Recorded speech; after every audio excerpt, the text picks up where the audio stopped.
Halo teman-teman, Assalamualaikum warahmatullahi wabarakatuh. Salam sejahtera bagi kita semua. Perkenalkan, saya Alvin Diansyah dari Saka Buktisada Kuatir Cabang Sukoharjo. Hari ini kita akan membahas terkait fokus kesehatan, dan kali ini materinya menarik terkait dengan Germas cerdik dan patuh. Kita mulai materinya. Yang pertama, kita akan bahas Germas terlebih dahulu. Mengenal makna logo Germas. Logo Germas yang terkesan sederhana ternyata memiliki makna yang dalam. Mengetahui makna yang ada di balik logo tersebut dapat menjadi awal untuk lebih memahami dan mengapresiasi gerakan masyarakat hidup sehat yang telah dicanangkan sejak tahun 2015 lalu. Pada logo tersebut terdapat 3 buah bidang dengan warna biru turquoise yang merupakan lambang dari 3 pilar program Indonesia Sehat. Ketiga pilar tersebut adalah penerapan paradigma sehat, penguatan pelayanan kesehatan, dan jaminan kesehatan nasional.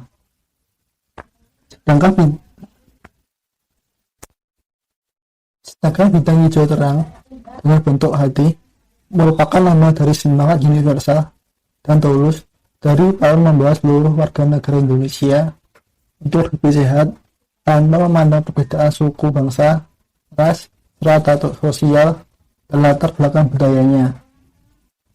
Huruf K yang terdapat pada logo mewakili kata kesehatan yang merupakan bidang dari kementerian yang bertanggung jawab atas Germas. Bagian logo berbentuk 5 ujung pada sebuah bidang bulat mewakili 5 nilai Kemenkes, yaitu pro-rakyat, responsif, efektif, dan bersih, serta berlandaskan Pancasila. Sedangkan garis menyerupai busur panah melambangkan tujuan dari Kemenkes Republik Indonesia berupa mewujudkan negara Indonesia yang sehat. Dari hal itu, Germas merupakan sebuah gerakan yang bertujuan untuk meningkatkan budaya hidup sehat serta meninggalkan perilaku dan kebiasaan masyarakat yang kurang sehat.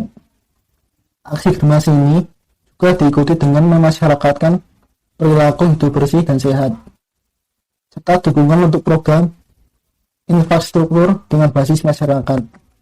Nah, apa saja kegiatan yang mendukung program Germas ini? Kegiatan yang terkait dengan Germas, yang pertama, peningkatan aktivitas fisik, kemudian peningkatan perilaku hidup sehat, penyediaan pangan sehat, dan percepatan perbaikan gizi. Selanjutnya, peningkatan pencegahan dan deteksi dini penyakit, kemudian peningkatan kualitas lingkungan, dan peningkatan edukasi hidup sehat.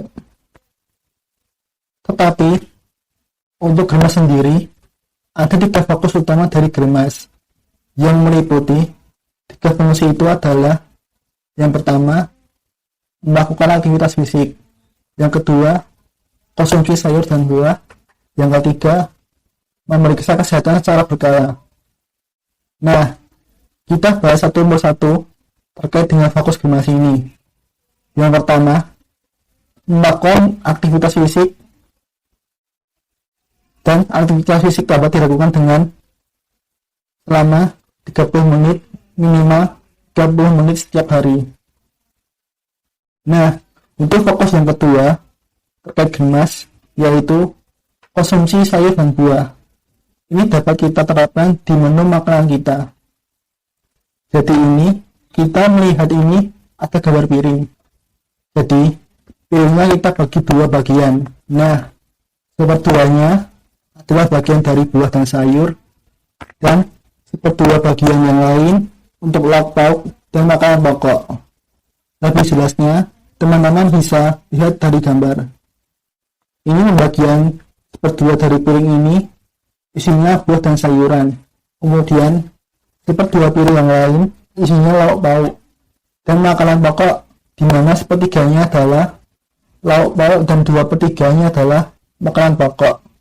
Adapun jumlah dari buah dan sayur yang disarankan setiap harinya yaitu 300-400 gram untuk anak-anak dan balita. dan anak usia sekolah, dan 400 hingga 600 gram untuk remaja dan orang dewasa. Oke, jelas ya terkait dengan fokus GERMAS yang kedua. Lanjut fokus GERMAS yang ketiga, yaitu memeriksa kesehatan secara berkala. Adapun tujuan kenapa harus dilakukan pemeriksaan kesehatan secara berkala. Yang pertama, untuk mendorong masyarakat mengenali faktor risiko PTM. PTM itu adalah penyakit tidak menular. Kemudian yang kedua, untuk mendorong penanganan faktor risiko fisiologis yang berpotensi PTM. Dan yang terakhir, untuk mendorong percepatan menunjukkan kasus potensi FKTP. Dan sistem rujukan lanjut FKTP itu adalah fasilitas kesehatan tingkat pertama. Oke, jelas ya. Ini adalah materi terkait dengan GERMAS. Apa saja sih pemeriksaan yang harus kita lakukan secara berkala? Nanti kita bahas setelah pembahasan cerdik dan patuh. Selanjutnya, kita masuk ke materi cerdik dan patuh. Apa sih hubungan antara cerdik patuh dan GERMAS? Jadi cerdik dan patuh merupakan sebuah perilaku yang mendukung program GERMAS.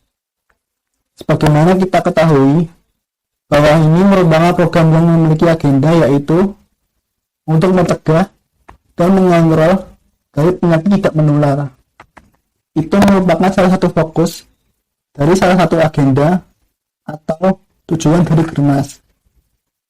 Sehingga untuk pencapaiannya dibentuklah yang namanya cerdik atau patuh sebagai perilaku yang mendukung dari program GERMAS ini. Nah, apa aja perilaku cerdik itu? Teman-teman bisa lihat, cerdik itu mewakili dari cek kesehatan secara berkala, ingatkan masa pokok, rajin berolahraga, diet sehat, kalori seimbang, istirahat yang cukup, dan kelola stres. Jadi ini merupakan singkatan dari beberapa perilaku. Kemudian untuk patuh, apa saja sih perilakunya? Nah, ini dia periksa kesehatan secara rutin dan ikuti anjuran dokter, atasi penyakit dengan pengobatan yang tepat dan teratur, tetap diet, sehat, dan gizi seimbang, upayakan beraktivitas fisik yang aman, serta hindari rokok, alkohol, dan zat karsinogenik lainnya. Kemudian, apa yang membedakan antara cerdik dan patuh? Jadi cerdik itu merupakan perilaku yang ditunjukkan untuk masyarakat yang belum memiliki PTM atau sebuah langkah preventif yang dibuat agar masyarakat yang masih sehat dan bugar dapat terhindar dari berbagai penyakit tidak menular atau PTM. Sedangkan untuk patuh adalah sebuah perilaku yang ditunjukkan untuk masyarakat yang telah memiliki PTM. Pasien yang menyandang penyakit tidak menular agar penyakit tidak semakin parah dan tetap terkontrol kesehatannya. Oke, jelas ya antara cerdik, patuh, dan GERMAS. Nah, sekarang kita akan membahas apa saja sih yang harus kita cek secara berkala. Apa saja pemeriksaan kesehatan yang sebaiknya dilakukan secara rutin atau berkala. Ini dia pertama, cek tekanan darah, kemudian cek kadar gula darah, cek lingkar perut, cek kolesterol total, cek arus puncak ekspirasi, deteksi dini kanker rahim, dan yang terakhir cek dari. Oke, kita akan bahas satu persatu dari pemeriksaan kesehatan ini. Yang pertama adalah cek tekanan darah. Tekanan darah penting untuk diketahui karena merupakan salah satu cara untuk mendeteksi secara dini resiko hipertensi, stroke, dan penyakit jantung koroner. Ada nilai normal dari tekanan darah, yaitu di bawah 140/90 mmHg. Kemudian untuk memancu pemeriksaan yang kedua, yaitu cek kadar gula darah naik. Ini merupakan cara untuk mendeteksi terkait dengan masalah diabetes. Adapun nilai normal dari gula darah yaitu kurang dari 100. Selanjutnya, cek yang ketiga yaitu cek lingkar perut. Nah, ada batas aman untuk lingkar perut. Pada pria yaitu 90 cm dan wanita 80 cm. Itu yang penting juga untuk kita mengetahui terkait dengan IMT atau indeks massa tubuh. Rumus untuk menghitung IMT yaitu berat badan per tinggi badan kali tinggi badan atau berat badan per tinggi badan kuadrat. Teman-teman harus ingat bahwa tinggi badan di sini adalah satuan meter.